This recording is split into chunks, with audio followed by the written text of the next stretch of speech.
una bravata di qualcuno, visto poi questi periodi qui che sono piuttosto tutti agitati. Oggi i pazzi sono all'ordine del giorno, cioè gente che magari non ha niente da fare e tira le Molotov. Ecco due dei tanti commenti che si rincorrevano oggi in Piazza Unità d'Italia. La sensazione prevalente è legata al disagio generale causato dalla crisi economica che anche ai piedi del Cansiglio conta un numero sempre crescente di famiglie in difficoltà.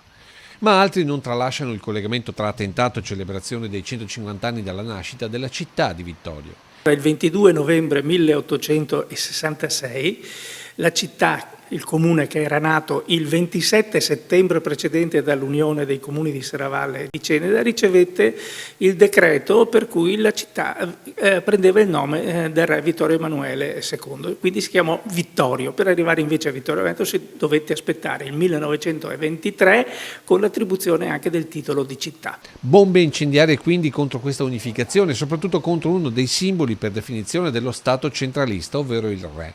E sarebbe questa la pista seguita dagli investigatori che stanno verificando tutte le registrazioni video della zona.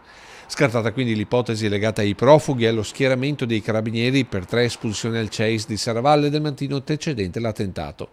Azione tra l'altro in una città per certi versi culla del comunismo italiano. Perché Umberto Cosmo, che era vittoriese di Ceneda, fu